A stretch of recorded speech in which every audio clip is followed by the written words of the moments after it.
போரெல்லாம் முடிஞ்சதுக்கு அப்புறம் அன்சாரிகள்ல ஒருவர் அப்பாஸ் ரலியல்லாஹு அன்ஹு அவங்கள கைது பண்றாங்க.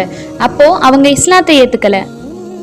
இவரை கைது பண்ணி நபி ஸல்லல்லாஹு அலைஹி வஸல்லம் அவங்க கிட்ட வந்து விடும்போது அப்பாஸ் ரலியல்லாஹு அன்ஹு அவங்க சொல்றாங்க, இந்த அன்சாரி தோழர் என்ன கைது செய்யல, அழகிய முகத்தோடு தலையில முடியில்லாத ஒருத்தர் கருப்பும் வெள்ளையும் கலந்த ஒரு குதிரையில வந்து என்னை கைது பண்ணாங்க. ஆனா அவர் இப்ப இந்த கூட்டத்துல இல்லைன்னு சொல்றாங்க. அதற்கு அந்த அன்சாரி தோழர், இவரை நான் தான் கைது பண்ணேன்னு சொன்னதுக்கு நபி ஸல்லல்லாஹு அலைஹி வஸல்லம் அவங்க, நீங்க அமைதியா இருங்க, கண்ணியமிக்க அந்த வானவர் மூலம் அல்லாஹ் தான் உங்க கையில பிடிச்சு கொடுத்துருக்கான்னு சொல்றாங்க. போரெல்லாம் முடிஞ்சதுக்கு அப்புறம் கைதிகள் எல்லாம் பிரிக்கப்படுறாங்க. ஒவ்வொரு தோழர்களுக்கும் ஒவ்வொரு கைதிகளை கொடுக்கப்படுது. அப்போ அப்துல் ரஹ்மான் இப்னு அவுஃப் அவங்க கைதியான உமையாவை பாக்குறாங்க. இவங்க 2 பேரும் நண்பர்கள். உமையா அவங்க அப்துல் ரஹ்மான் இப்னு அவுஃப் அவங்க கிட்ட என்னையும் என் மகன் அலி இப்னு உமையாவையும் கொன்றாத,